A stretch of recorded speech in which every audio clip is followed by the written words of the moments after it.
बेटा this is a video of class 6 ना SST की जियोग्राफी जो बुक है उसका ये 4th चैप्टर है मैप। तो आज हम लोग पढ़ेंगे मैप के बारे में, ठीक है।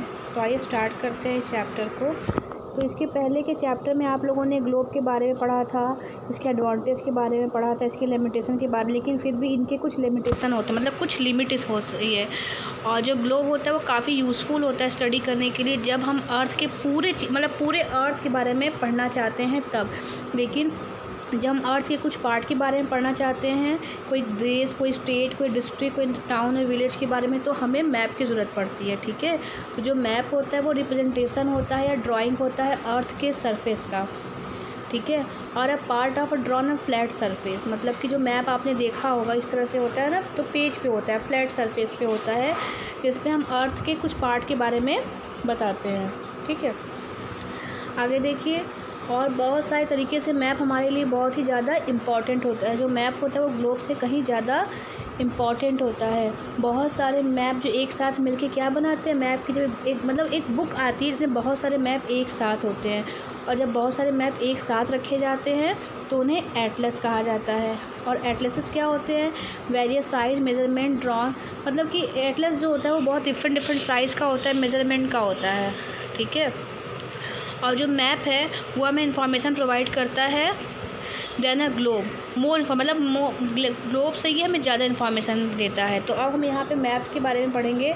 तो मैप कितने टाइप्स के होते हैं, 3 टाइप्स के होते हैं, ठीक है। फर्स्ट मैप है यहाँ पे फिज़िकल मैप। तो फिज़िकल मैप में हम देखेंगे कि फ़िज़िकल मैप में नेचुरल फीचर दिखाया जाता है अर्थ का, जैसे कि mountain, plain, river, oceans. Vertical map में क्या दिखाया जाता है, cities, town, village and different countries और स्टेट दिखाए जाते हैं, ठीक है। और थीमेटिक मतलब होता है कि कुछ मैप होगा स्पेसिफिक इन्फॉर्मेशन, मतलब कुछ स्पेसिफिक अच्छी इन्फॉर्मेशन के बारे में बताते हैं, जैसे कि रोड वगैरह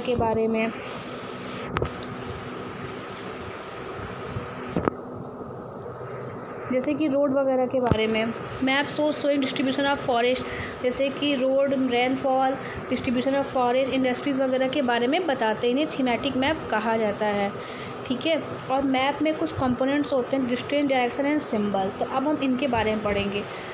तो डिस्टेंस क्या होता है, जब भी हमें मैप में, देखिए आपको पता है कि हर एक जो एरिया है वो हमारे पास, चाहे दूर हो चाहे पास, उसको हम उस अकॉर्डिंग मेज़र नहीं कर सकते जितनी वो दूरी पे होता है। कहने का अर्थ है, क्या हम एक छोटे से मैप पे 2 देशों को मेजर कर सकते हैं उनकी दूरी को? नहीं।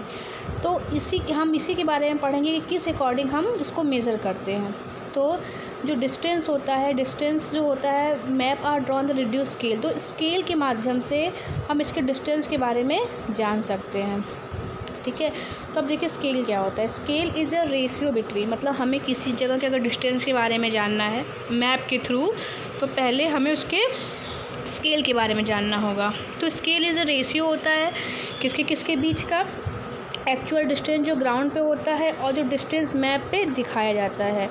जैसे कि मान लीजिए कि आपके जो स्कूल का, आपके घर का जो डिस्टेंस है वो 10 km है, ठीक है।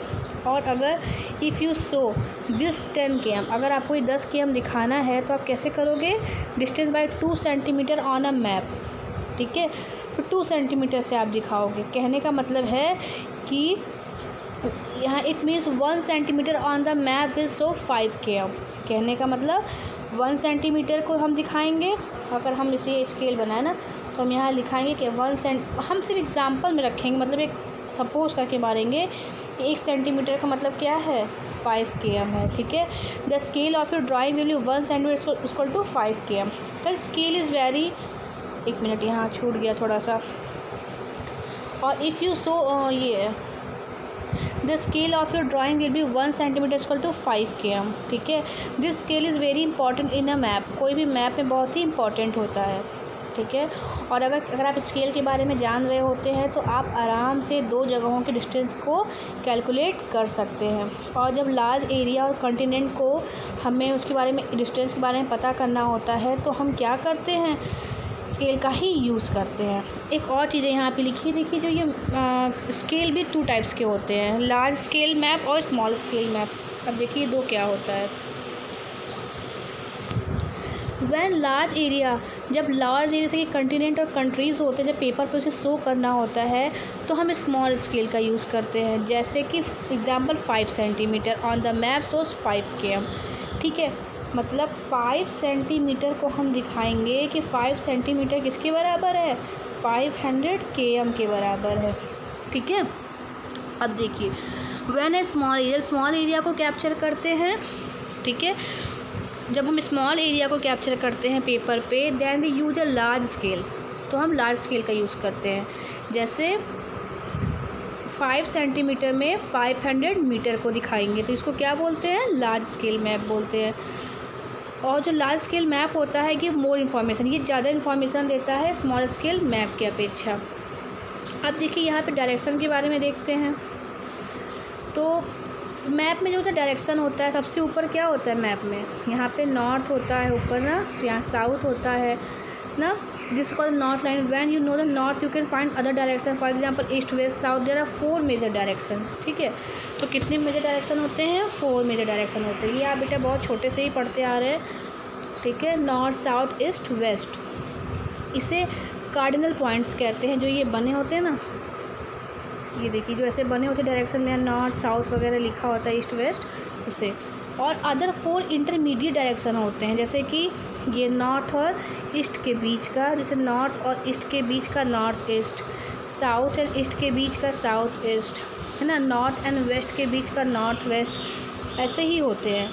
ठीक है, और बहुत से डायरेक्शन ऐसे होते हैं, मतलब कि ये इस जो direction east west north south हम पढ़ते हैं एरो के माध्यम से, उसे कार्डिनल पॉइंट्स कहा जाता है। ठीक है, और जो एक्स्ट्रा होते हैं उसे इंटरमीडिएट डायरेक्शन कहा जाता है। इंटरमीडिएट डायरेक्शन जैसे मतलब साउथ वेस्ट नॉर्थ वेस्ट, इस तरह से। ठीक है, फिर है कि we can find out the direction of a place, हम किसी भी जगह की डायरेक्शन के, मतलब किसी भी प्लेस के डायरेक्शन के बारे में जान सकते हैं, किसके हेल्प से, कंपास के हेल्प से। ये एक इंस्ट्रूमेंट होता है जो हमें क्या करने में मदद करता है, किसी जगह के डायरेक्शन के बारे में।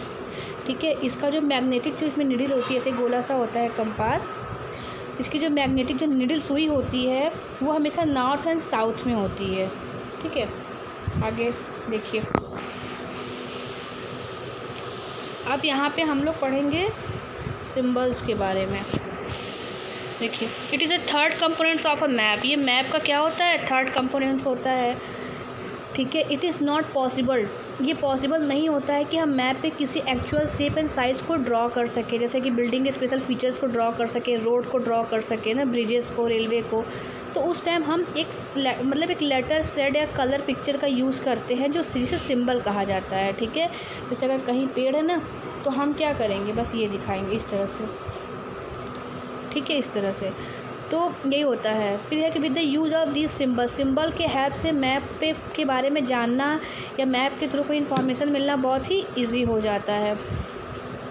और even if you don't know the language of an area, अगर तुम किसी एरिया के लैंग्वेज के बारे में नहीं जानते हो तो उसके डायरेक्शन के बारे में पूछो, और you can collect information for map with the help of this symbol. और सिंबल के थ्रू किसी भी मैप के, मतलब किसी भी जगह के बारे में हम जान सकते हैं। जो मैप्स होते हैं वो universal language that can be understood by all.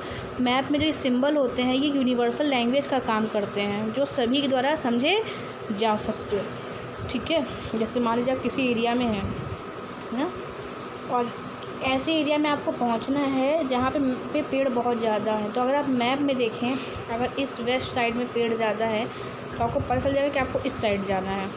ठीक है, these are called conventional symbols. इन्हीं सिंबल्स को क्या बोला जाता है, कन्वेंशनल सिंबल्स बोला जाता है।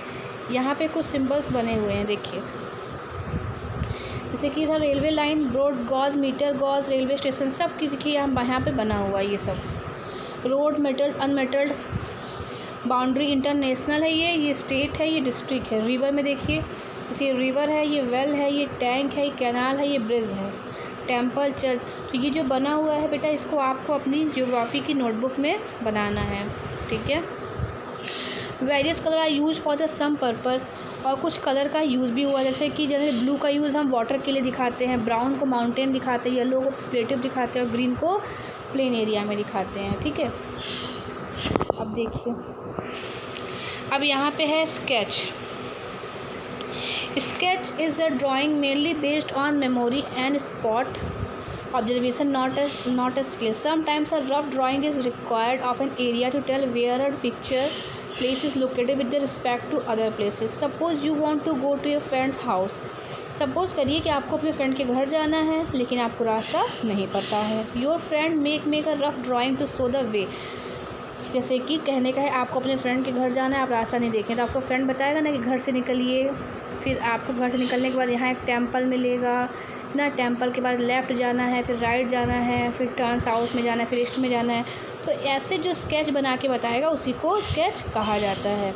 ठीक है, कि आपको अपने घर से निकलिए, 100 km तक जाइए, 100 मीटर तक जाइए, उसके बाद राइट टर्न लेना है, फिर लेफ़्ट टर्न लेना है. तो इसी तरह से जो रेडी किया जाता है उसी को स्केच बोला जाता है.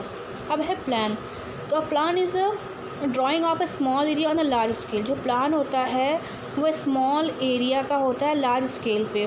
अ large scale map give lot of information. ठीक है, but there are certain things which we may sometimes want to know. For example length and breadth of a room which can not be shown in a map. लेकिन अगर हमें किसी कमरे की लंबाई चौड़ाई के बारे में जानना है तो हमें वो मैप से नहीं पता चलेगा, और उस समय हमें क्या बनाना पड़ेगा, प्लान की ज़रूरत पड़ेगी. जब घर, बिल्डिंग या कोई ऑफिस, मतलब ऐसी कुछ भी चीज़ जो कंस्ट्रक्शन का काम होता है, सबसे पहले ना उसका स्केच या प्लान तैयार किया जाता है. ठीक है, तो प्लान में ये बताया जाता है, जैसे ये चार्ट पेपर लिया जाएगा, ये डिसाइड किया जाएगा कि यहाँ टॉयलेट बनेगा, यहाँ बेडरूम होगा, यहाँ किचन होगा, यहाँ ड्राइंग रूम होगा ना, यहाँ बाथरूम होगा. तो मतलब सब कुछ इस तरह से जो डिसाइड किया जाता है उसी को बोला जाता है. ठीक है, तो बस ये चैप्टर यहाँ पे कंप्लीट हुआ. ठीक है, नेक्स्ट वीडियो में हम लोग इसके एक्सरसाइज को डिस्कस करेंगे और क्वेश्चन आंसर का PDF मैं आपको सेंड कर दूँगी. ओके, तब तक के लिए थैंक यू, गुड बाय.